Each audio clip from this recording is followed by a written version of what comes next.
준비한 것 같아요. 그런데 여러분이 준비하는 것 하나하나 이런 것들이 쉽지는 않습니다.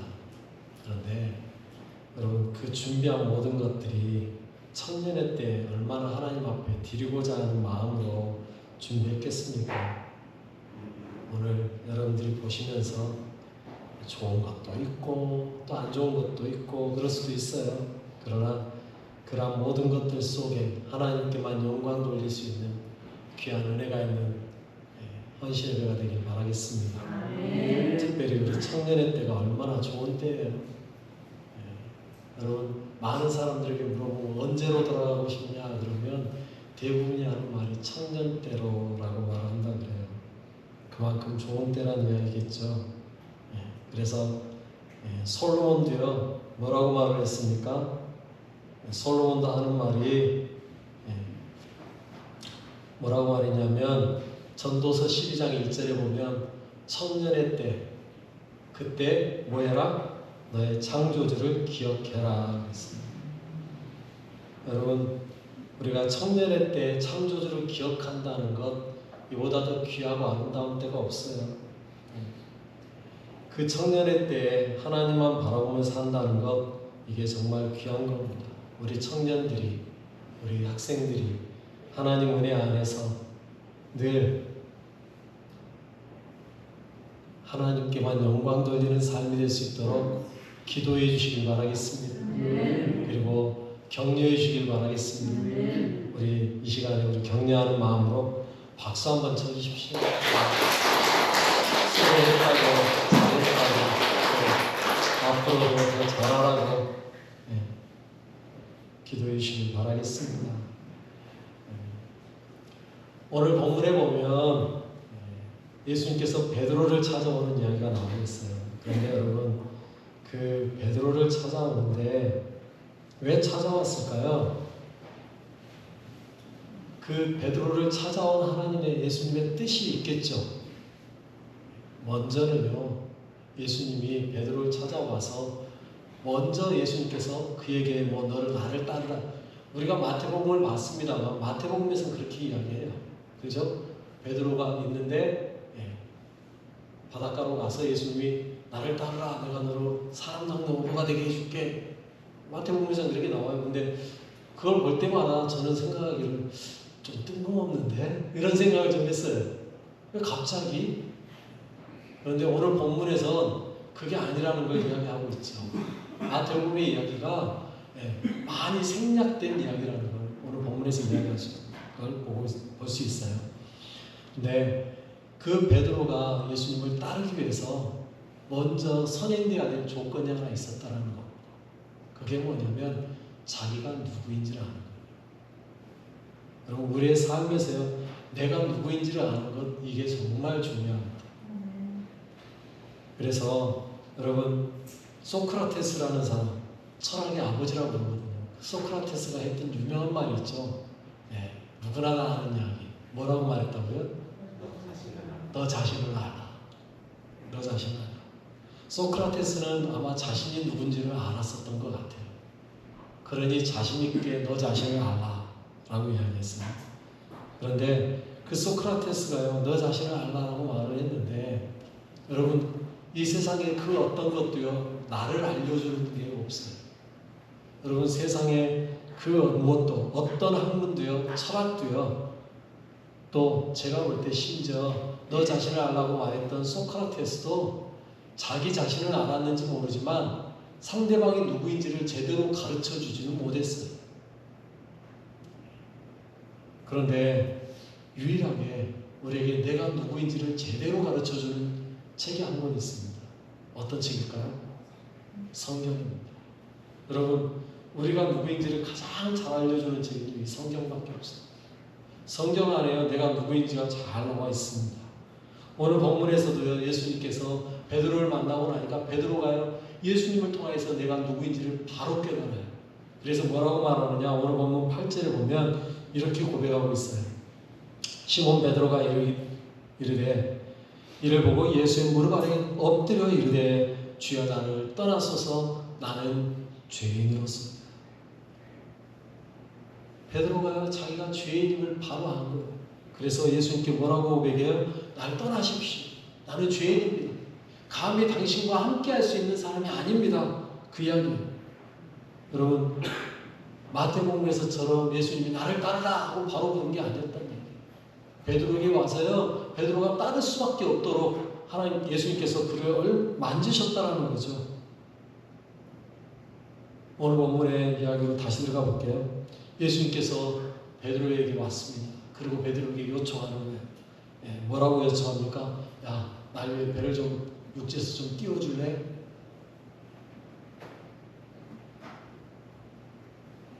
수많은 배가 있었어요. 거기에요, 배가 베드로의 배만 있는 게 아니에요. 우리가 잘 아는 대로 세베대의 아들 야고보와 요한의 배도 있었고요, 다른 사람들의 배들도 있었다고요. 그런데 하필이면 누구에게 와서요? 베드로에게 와서 너 배를 좀 띄워주라 이야기하는 거예요. 그러면 그 배를 타고 예수님이 바닷가에 가서 서서 이제 배에서 말씀을 전한단 말이에요. 그러면 우리가 생각해 볼 건요, 베드로는 어디에 있었을까요? 여러분, 베드로의 배를 타고 예수님이 배에 서 계세요. 그러면 베드로의 위치는 어디일까요? 둘 중에 하나겠죠. 배에 앉아 있든지, 아니면 그 배 바로 맞은편에 앉아서 그물을 깃고 있었으니까 그물을 맞아 깃고 있든지. 분명한 사실은 예수님하고 가장 가까운 자리에 누가 있었을 거다? 베드로가 있었을 거다라는 거예요.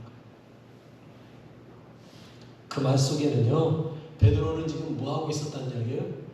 그가 원하든 원하지 않든 누구의 말을 들을 수밖에 없다고요? 예수님의 말씀을 들을 수밖에 없는 거예요. 처음에는 그냥 귀뚱으로도 안 들었을지도 몰라요. 그런데 예수님이 말씀하면 할수록 그 말씀 속에 어떻게 있을까요? 빠져 들어갈 수밖에 없는 거예요. 여러분, 우리가 예수님 말씀하는 걸 보고 있으면 빠져들잖아요. 그래서 여러분들이 그 말씀 들으려고 오늘 또 나오신 거잖아요. 여러분, 주님의 말씀은 우리를 빠져들게 만든다고요. 그래서 그 말씀 속에 들어가는 거예요. 그런데 그렇게 한참 말씀을 듣고 있던 중에 예수님께서 갑자기 베드로에게 말씀하십니다. 오늘 보면 4절에 이렇게 말씀해요. 말씀을 마치시고 시몬에게 이르시되 깊은 데로 가서 그물을 내려 고기를 잡으라. 우리 성경에서는 말씀을 마치시고 라고 이야기해놨는데요, 원문에서는 말씀하는 걸 잠깐 멈추고 라는 뜻이에요. 그러니까 말씀을 다 끝낸 게 아니에요. 말씀을 한참 전하다가 갑자기 말씀을 딱 멈추더니 베드로를 보는 거예요, 시몬을. 그리고 시몬에게 하는 이야기가 뭐라 그래요? 야, 깊은 데로 가서 그물을 내라. 왜 말씀을 하다가 갑자기 시몬 베드로에게 깊은 데로 가서 그물을 내려? 여러분, 여기서 한 가지 물어봅시다. 예수님의 직업이 뭐였나요? 목수. 베드로의 직업은 뭔가요? 어부. 그러면 고기 잡는 건 누가 더 베테랑입니까? 어부인 베드로.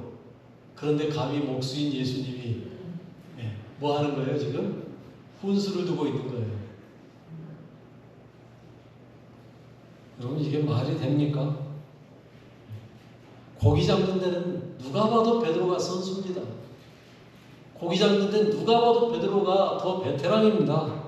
그런데 그런 베드로에게 예수님이 깊은 데로 가서 그물을 내려와. 여러분, 왜 말씀을 전하다가 갑자기 베드로에게 그물 내리라고 했을까요? 처음부터 목적이 베드로였기 때문에. 처음부터 예수님의 목적은 베드로였어요. 그를 따라오던, 예수님을 따라오는 그 사람들이 목적이 아니었어요. 목적이 분명했어요, 예수님. 누구요? 베드로. 나 오늘 베드로만 건져내면 돼. 이거였어요. 그러니 베드로에게 배를 요구했고요. 그 앞에서 말씀을 전했고요. 때가 되면 그물 던지라고 말하는 거예요. 때가 됐다는 건 어떻게 알 수 있을까요? 베드로의 대답을 들어보면 알 수 있죠. 5절 말씀이 이렇게 대답해요.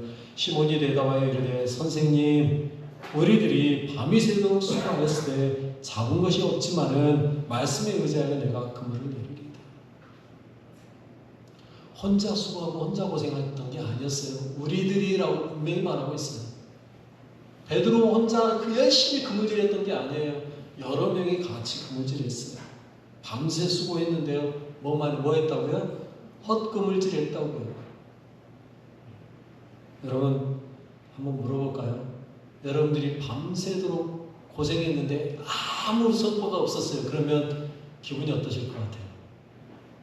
별로 안 좋죠. 속상하죠. 신경이 날카로워지는 겁니다. 그 상황에서 누군가 건들기만 하면 어떻게 될까요? 폭발하는 거죠. 좀 죄송한 이야기로 건들기만 해. 오늘은 가만히 있어. 이 상태라고요. 그런데 여러분 지금 베드로를 보세요. 아무것도 못 잡았습니다. 밤새도록 그물질했는데 헛그물질했습니다. 그리고 날이 새서 어쩔 수 없이 그물을 깃고 있습니다. 그런데 와서 한 사람이 와서 남 모르는 사람이 배 좀 띄워줘. 그 정도야 뭐 해줄 수 있지. 참을 수 있죠. 띄워줬어요. 그런데 한참 뭐라고 하더니 느닷없이 깊은 데로 가서 그물을 던져봐. 여러분 이 정도 되면 어떻게 해야 된다고요? 어디에서 훈수질이야. 네가 뭔데? 할 수 있다고요. 여러분 우리 베드로 성격 알잖아요. 베드로가 어떤 사람이었습니까? 뭐 보통 사람이었습니까? 베드로 성격이 얼마나 급했는지요. 예수님 잡으러 사람들이 왔을 때 베드로가 예수님에게 말하지 않습니까? 내가 칼로 칠까요? 대답 들어보기도 전에 뭐 했어요? 칼을 들고 와서 와낙 탁 달라들어가지고 한 사람의 귀를 확 빼버리잖아. 그 사람이 베드로라고요. 그런데 예수님이 깊은 데로 가서 그물을 던져봐 라는 말에 네가 뭔데? 충분히 할 수 있는데 그렇게 해요? 안 했다고요. 왜요? 예수님의 말씀에 이미 베드로는요 그의 모든 것이 어떻게 돼 있어요? 촉촉하게 젖어 있어요. 이미 예수님의 말씀에 폭 빠져버렸어요. 베드로에게 예수님의 말씀이 이미 그의 마음을 다 사로잡아놨다고요. 만져놨어요. 그러니 베드로가 뭐 말할 것이 없다고요. 그래서 하는 말이 뭐라 그래요? 깊은 데로 가서 그물을 던지라라는 말에 5절 말씀이 뭐라고 대답했다고요? 우리가 밤새도록 수고해서 한 마리도 못 잡았는데 선생님이 그렇게 말씀하십니까? 한번 해볼래요? 여러분 당신의 말씀에 의지하여라는 말이요 단순히 깊은 곳에 가서 그물을 던지라 그 말씀 의지했을까요? 아니요. 그 전에 던져놓은 말씀이 있잖아요. 그 전에 예수님이 했던 말씀들이 있잖아요. 그 말씀에 이미 베드로가 마음이 녹았기 때문에 당신 말이라면 한번 들어볼만 할 것 같아서 당신이 명령하니까 한번 해볼만 할 것 같습니다. 해보겠습니다. 그 이야기로 제가 오늘 PPT 다 준비해가지고 그림까지 하나 넣고 다 해놨는데 딱 올려놓고 나서 보니까 엉뚱한 게 올라가 있어요. 그래서 다시 USB 가져와서 꽂아가지고 해볼라 했더니 USB에 있던 PPT가 다 날아가 버렸어요. 그림도 좀 보여주고 해야 더 생생한데 원래요 그 당시에 그물질은요 그물 하나 내리는 게 아니랍니다. 그래서 오늘 본문에도요 예수님이 말씀하실 때 깊은 곳에 가서 그물을 던져라 할 때 그물을 던져라는 말이 그물이 아니라 그물들을 던져라 했대요. 그물을요 그 당시에 고기를 잡으면 그물을 3개를 칩니다. 하나는 원통으로 삥 둘러서 쳐요. 그러니까 배 하나가 여기 있고 다른 배가 가서 그물을 들고 쭉 돌아가면서 그물을 치는 겁니다. 그래서 동그랗게 치고요. 두 번째 그물은요 위에다가 물 위에 떠 있는 그물이에요. 그래서 그 동그랗게 쳤던 그 겉으로 다시 그물을 하나 또 칩니다. 그리고 배들이 그 원으로 친 곳 안에 들어가서 거기에서 그물을 던지는 거예요. 그러면 그물을 던지는 소리에 물고기들이 놀래가지고 도망가려고 튈 거 아니에요. 그러면 둘러쌌던 그물에 걸리고 튀어나가는 그물은 위에 펴놓은 그물에 걸리고 한 마리도 안 잡힐 수가 없는 그물질이에요. 그런데 그렇게 했는데도 불구하고 한 마리도 못 잡은 거예요. 베드로의 마음속에 아마 놀라면서 살았을 거예요. 그날 하루 종일. 빈 그물질을 할 때마다 오늘 왜 이러지? 오늘 왜 이러지? 했을 거예요. 그런데 예수님이 와서 여러분 그렇게 헛수고하면서 그물 겨우겨우 꿰매놨단 말이에요 지금. 그런데 깊은 데에 가서 그물 던져라. 베드로는 압니다. 해가 뜬 다음에는요 깊은 곳에 물고기가 없다는 걸 베드로는 잘 알아요. 그러니 얼마든지 예수님에게 당신이 뭘 한다고 깊은 곳에 물고기는 없어 이제 할 수 있다고요. 그런데 예수님이 깊은 곳에 가 그물 던져봐 하는 말에 예 당신 말에 의지해서 한번 해보겠습니다. 그걸 한번 내리는 게 쉬운 이야기가 아니라고요.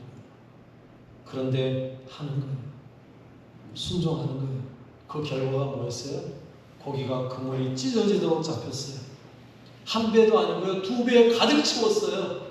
그것도 2배가 거의 가라앉을 뻔하게 차 채웠어요. 이 정도 되면 우리는 뭐라고 말해야 돼요? 예수님 앞에 가서 아이고 예수님 당신 정말 대단하신데요. 덕분에 부자 됐습니다. 예, 우리 몇 대 몇으로 나눌까요? 우리 앞으로도 쭉 이렇게 거리 한판 하시면 어떨까요? 이게 정상 아닌가요? 여러분 그물질 한 번에 2배 가득 채울 정도로 그물을 던질 정도면 그물하고 손잡아야죠. 그래서 뭐 해야 돼요? 부자 되셔야죠. 그런데 베드로 하는 말이 뭐라고 그래요? 오늘 보면 8절 한번 다시 봅시다. 이렇게 이야기하고 있다니까요.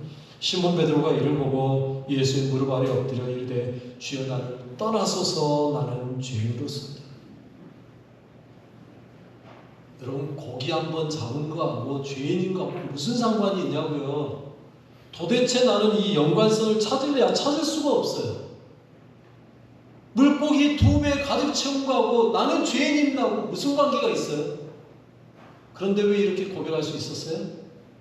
예수님이 이미 미리 깔아놓으신 그 말씀들이 베드로의 마음 속에서 베드로의 마음을 움직인 거예요. 너는 죄인이야. 너 여기서 백날 물고기 잡아봤자 그거 아무 쓸데없는 짓이야. 예수님은요 이미 그걸 말씀해 놓으신 거예요. 그러니 베드로의 마음속에 물고기 딱 잡고 나서 그 기적을 보고 나니까 아 이분은 보통 분이 아니구나 안 거죠. 그러니 그분 앞에 내가 서 있는 것 자체가 뭐 한 거예요? 부끄러운 거예요. 왜요? 내 자신이 보이니까. 나는 누구? 죄인. 지금 나는 어디 앞에? 주님 앞에. 감히 그분 앞에 서 있으랴 서 있을 수 없는 나는 죄인. 여러분 우리가 이 베드로의 고백을 할 수 있는 여러분 되시기 바랍니다. 나는 죄인입니다. 이 고백이 얼마나 귀한 고백인지 나를 제대로 아는 고백이라. 그런데 우리가 예수를 믿으면 믿을수록 나는 죄인입니다를 고백하십니까? 예수님 믿은 지 10년 되고 20년 되고 30년 50년 되면 아유 내가 뭔 죄인이야. 이미 구원받았고 이미 나는 이제 산 받았는데 이 생각 들지 않으세요? 그런데 여전히 앞에 서 있는 이 젊디 젊은 목사 이제 적다고도 못하겠어요. 50대 중반이 돼버려서 이 목사가 심심하면 하는 소리가 나는 죄인입니다. 여러분도 죄인입니다. 여러분 듣기 거부하지 않으세요? 그런데 나는 오늘 또 여러분들에게 나는 죄인입니다. 여러분도 죄인입니다 소리를 또 합니다. 왜요? 그게 나니까요. 그게 여러분이니까요. 그게 여기 있는 우리 청년들이거든요. 죄인입니다. 여러분 우리가 아무리 오래 믿어도요 죄는 여전히 나를 사로잡고 있어요. 이게 사도 바울의 고백이에요. 로마서 7장 23절로 24절에 이렇게 고백했더라고요. 내 지체 속에서 한 다른 법이 내 마음의 법과 싸워 내 지체 속에 있는 죄의 법으로 나를 사로잡는 것을 보는도다. 오라 나는 곤고한 사람이로다. 이 사망의 몸에서 누가 나를 건져내리라. 여러분 사도 바울은요 그렇게 최선을 다해 주님을 위해 산다고 살았으면서도 나는 여전히 죄인입니다. 이 공고한 내 몸속에서 누가 나를 건져내 주지? 이 고민하고 사는 거예요. 그런데 이 고민만 하고 끝났으면 희망이 없죠. 그런데 바울은요, 그 다음 구절에 뭐라고 말해요? 찬송하리로다. 주님이 나를 구원해 주셨구나. 깨달은 거예요. 여러분, 이겁니다. 우리가요, 나는 죄인입니다를 고백하고 끝나버리면 우리가 다른 종교 사람들하고 뭐가 다르겠습니까? 그런데 다행히도 우리는 그 다음이 있다는 거예요. 나는 죄인입니다 고백하고 나면 그 다음에 뭐가 있다고요? 예수님의 놀라우신 그 구원의 손길이 있다는 사실입니다. 이거이 감사죠.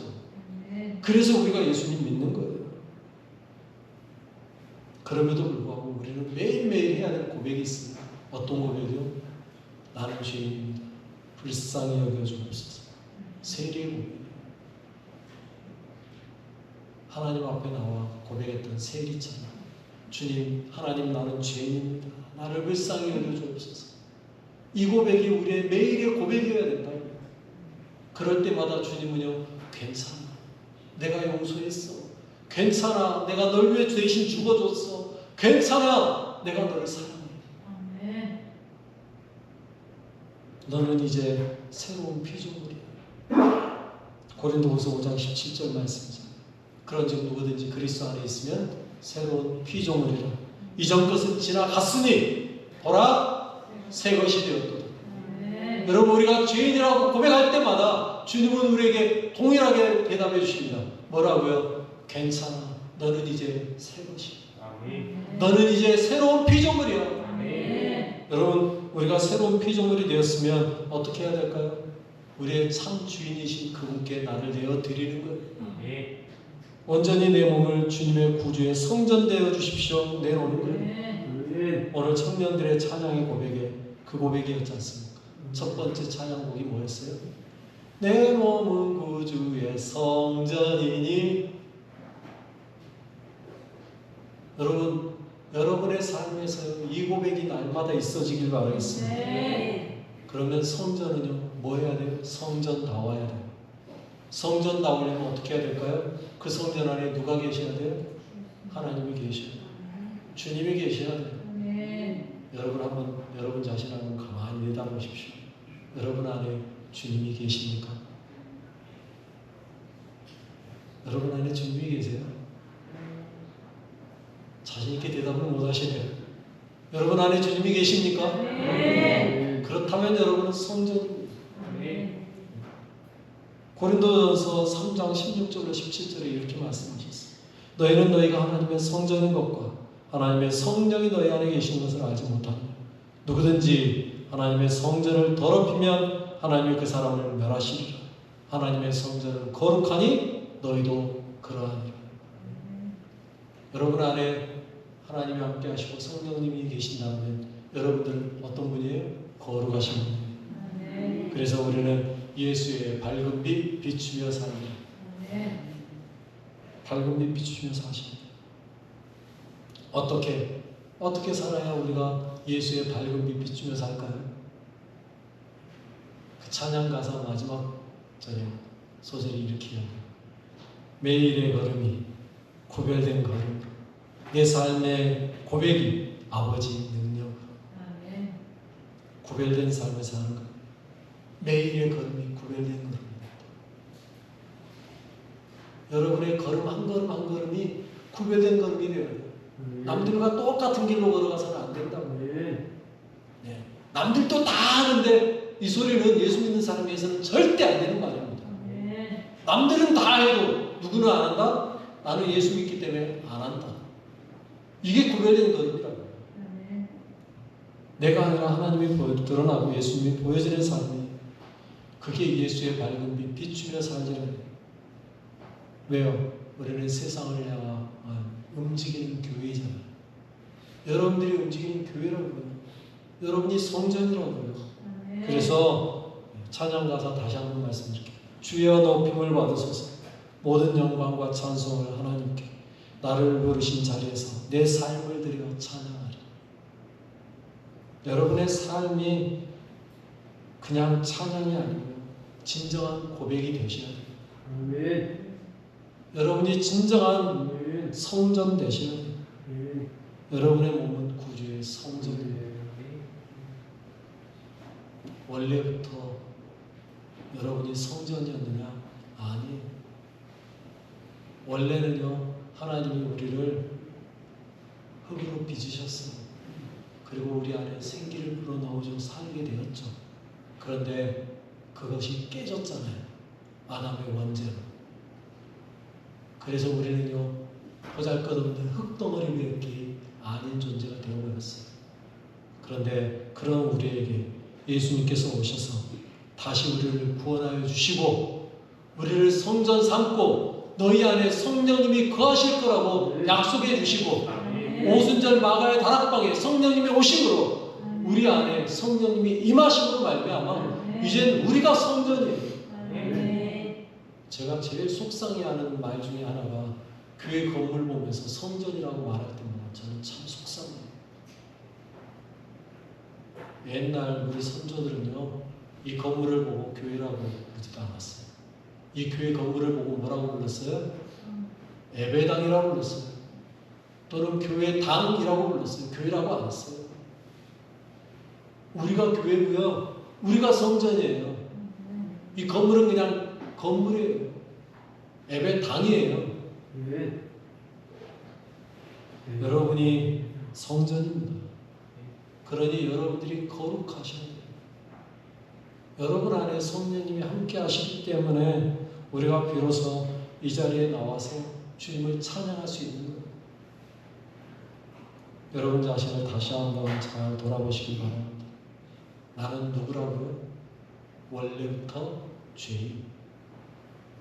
그러나 그 죄인에게 주님이 찾아오셔서 내 마음을 녹화하고 내 안에 들어오심으로 말미암아 이제는 내 삶이 새로운 피조물로 변화되었습니다. 그래서 이제는 뭐가 됐다고요? 성전 되셨다고요. 옆 사람에게 그렇게 인사하겠습니다. 당신은 하나님의 성전입니다.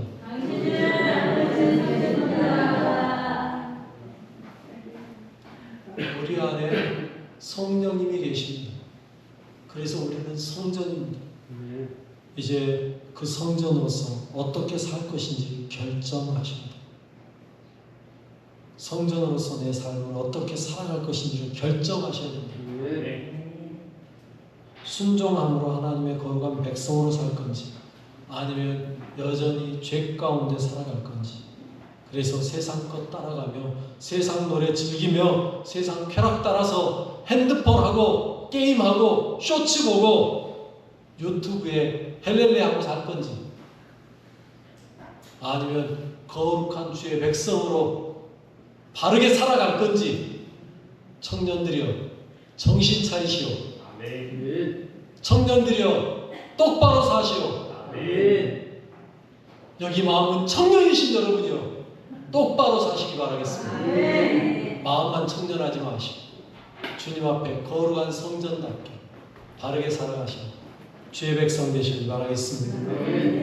베드로처럼 나는 죄인입니다 꼭 깨닫고 고백하며 주님 안에 살아가는 거룩한 성전이 되어지는 여러분 되시길 바라겠습니다. 세상은 갈수록 악해져가요. 그 안에서 우리는 갈수록 거룩해서 가요. 주님이 우리를 그렇게 부르셨기 때문에. 다시 한번 좀 전에 불렀던 찬양 가사처럼 매일의 걸음이 구별된 걸음이니 내 삶의 고백이 아버지의 능력으로 살아가는, 그래서 매일매일 움직이는 교회로 주님만 똑바로 보여주며 살아가는 거룩한 인생 되는 여러분 되시길 바라겠습니다. 기도하겠습니다. 우리 같이 기도하는데요. 하나님, 나 같은 죄인을 불러주심에 감사합니다. 주님의 부르심에 합당하게 움직이는 교회 되어 내 몸을 거룩한 성전으로 온전히 드리며 내 안에 거하는 성령님의 이끄심 따라 살아가게 앞서서 우리 같이 기도하겠습니다. 하나님 아버지 감사합니다. 우리의 사랑하시고 함께 하시고 감사합니다. 우리의 삶이, 우리의 걸음이 진정 주님을 향한 걸음 되게 하여 주옵시고 구별된 걸음 되게 하여 주옵시고 내가 움직이는 성전이요 교회임을 기억하며 거룩한 성전답게 주님과 늘 함께 동행하며 살아가는 삶 되게 하여 주옵소서. 오늘도 주님이 원하시는 길, 주님이